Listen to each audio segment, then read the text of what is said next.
Bagaimana kita akan sampai ketemu dengan Allah kalau kendaraannya sholat itu tidak kita lakukan?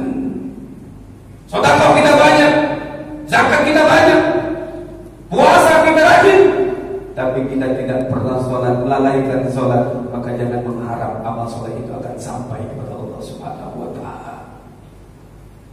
Bagi amal soleh, berbanyaklah beramal soleh, dan keutamaan amal soleh adalah sholat.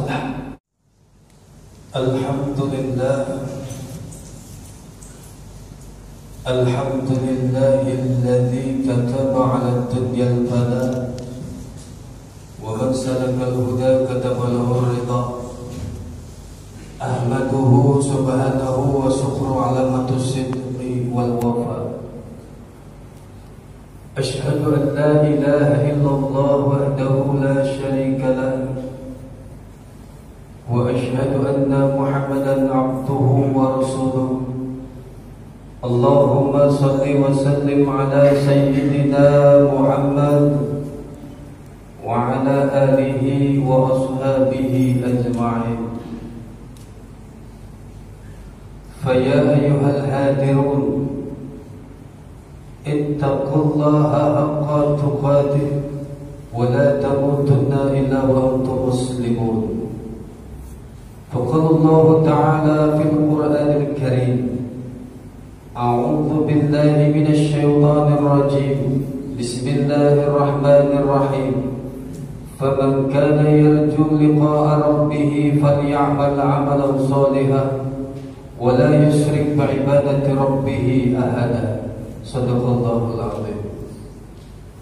Ikhwatul iman jamaah Jumat rahimakumullah.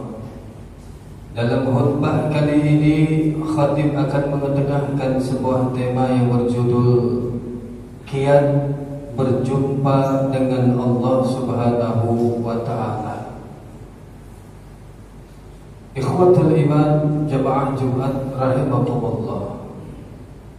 Tidak ada satupun yang tidak mengharapkan perjumpaan dengan Allah Subhanahu wa Ta'ala. Semua tentu berharap ingin berjumpa dengan Allah Subhanahu wa Ta'ala.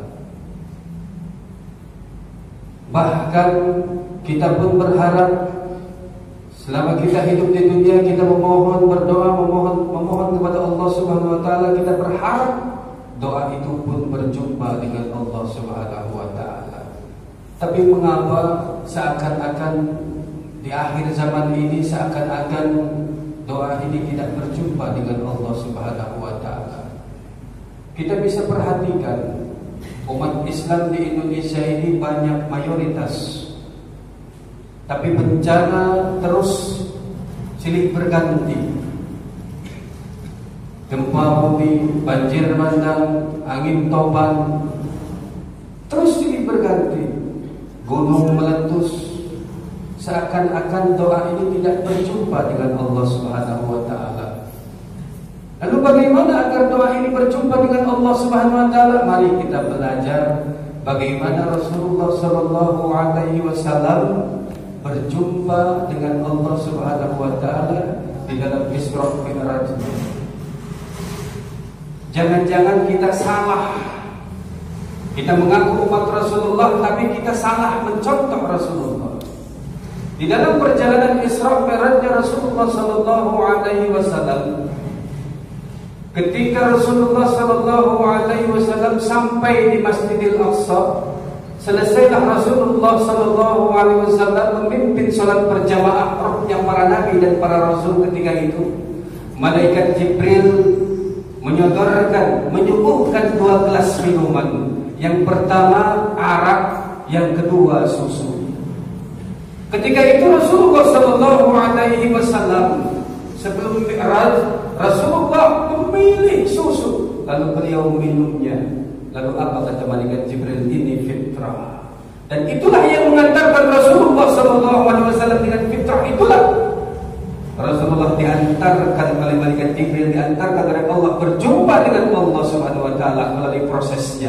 Langit pertama, langit kedua, langit ketiga sampai langit ketujuh, sampai akhirnya Rasulullah memasuki gerbang alam lahud. Rasulullah mengucapkan salam, tidak dijawab oleh Allah. Lalu bertanya kepada malaikat Jibril, kenapa salamku tidak dijawab oleh Allah? Sedih Rasulullah. Maka dibimbinglah oleh malaikat Jibril apa yang dibaca oleh Rasulullah. At-tahiyatul mubarakatus sholawatut thayyibatul lillah. Maka ketika itu Allah pun menjawab, Assalamu alayka ayyuhan nabi wa rahmatullahi wa barakatuh. Dan ketika itu pun Rasulullah menjawab kembali, Assalamu alayna wa ala ibadillahi sholihin. Setiap salat kita 2 kali kita mengetuk alam lahud. Cuma pertanyaannya, sampaikah kita ke alam lahud? Atau jangan-jangan kita tidak sampai ke langit pertama pun kita tidak sampai. Kenapa? Kita salah memilih minuman. Ketika itu Rasulullah memilih air susu untuk diminumnya. Jangan-jangan umatnya Rasulullah di akhir zaman ini salah memilih minuman arak yang diminumnya, sehingga banyak memabukkan. Kita mabuk dunia, kita mabuk jabatan, kita mabuk popularitas, kita mabuk harta. Maka doa kita tidak sampai kepada Allah Subhanahu wa taala. Jangankan sampai ke alam lahud, sampai ke langit pertama pun kita tidak bisa. Karena apa? Karena kita mabuk, kita salah meminum. Maka kalau kita ingin berjumpa dengan Allah, doa kita sampai kepada Allah, minumlah yang fitrah, sucikan diri kita, sucikan hati kita, tegak luruskan. Dan ini ajaran bukan hanya diajarkan ketika Rasulullah dilahirkan, bukan. Ketika Nabi Isa palsu disalib, pertanyaannya, kenapa Nabi Isa palsu disalib?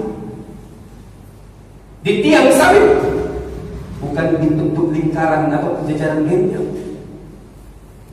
Salib itu ada bentuk vertikalnya, salib itu ada bentuk horizontalnya. Ketika salib, huruf S-nya kita hilangkan, syahwatnya kita hilangkan, tinggal alifnya. Alif itu adalah alif dan ba.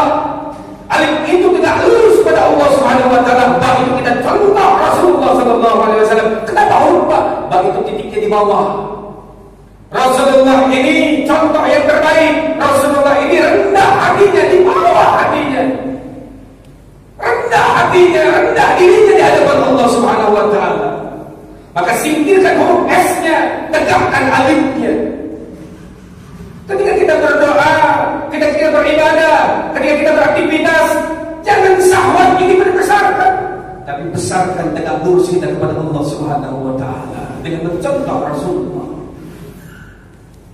Bukankah Al-Quran surah Al-Kahfi ayat 110 ayat terakhir menegaskan, Allah memberikan kisi-kisinya kalau kamu ingin berjumpa dengan Allah, faman kana yarju liqa'a rabbih falyamal 'amalan shalihan wa la yusyrik bi ibadati rabbih ahada.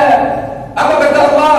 Barang siapa mengharap perjumpaan dengan Allah, doanya berjumpa dengan Allah, kelak nanti dirinya pun berjumpa dengan Allah, falyamal 'amalan shalihan. Perbanyaklah beramal saleh, dan keutamaan amal saleh adalah salat. Ikhwatul iman jamaah Jumat rahimakumullah, bagaimana kita akan bisa berangkat ke Bandung kalau kendaraan tidak ada?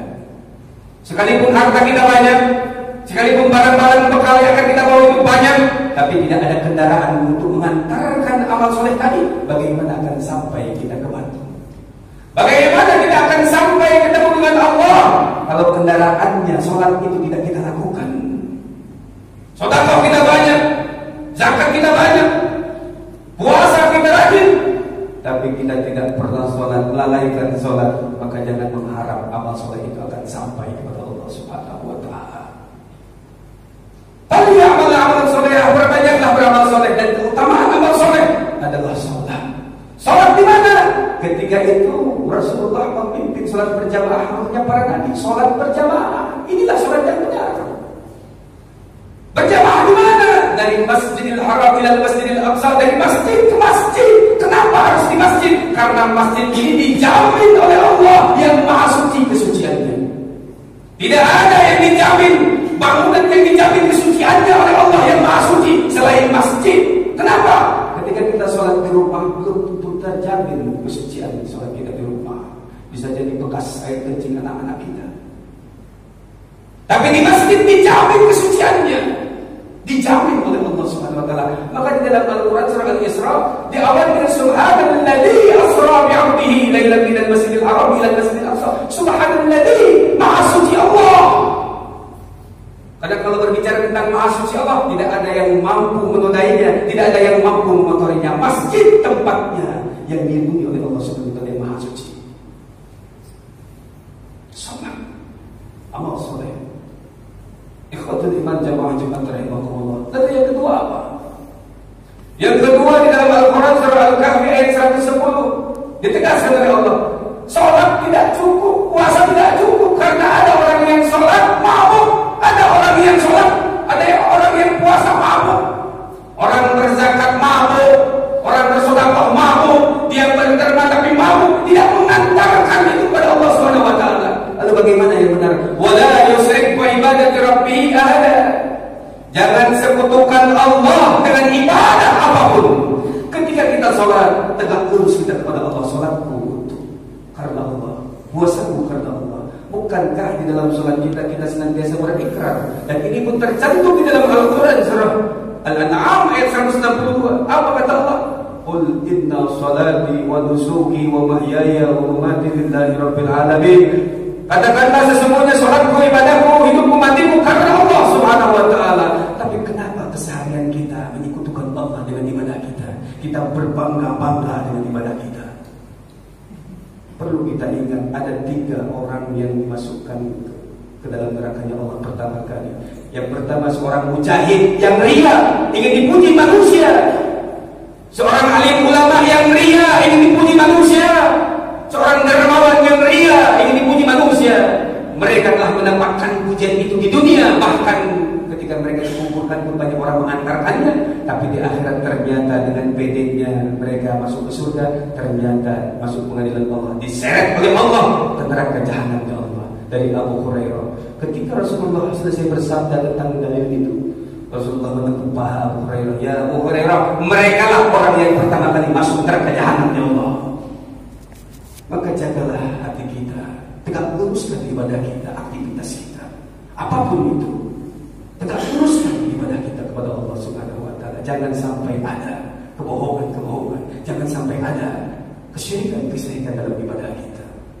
Semoga Allah Subhanahu wa taala meneguhkan iman kita, sehingga kita ketika duduk di alam kubur datang 2 malaikat bertanya, ringan lisan kita berucap la ilaha illallah Muhammadur Rasulullah. Dan ketika kita sakaratul maut pun lisan kita ringan berucap la ilaha illallah Muhammadur Rasulullah. Barakallahu li wa lakum wa nafa'ani wa iyyakum bima fihi minal ayati wa dzikril hakim. Aqulu qawli hadza fastaghfiruhu innahu huwal ghafurur rahim.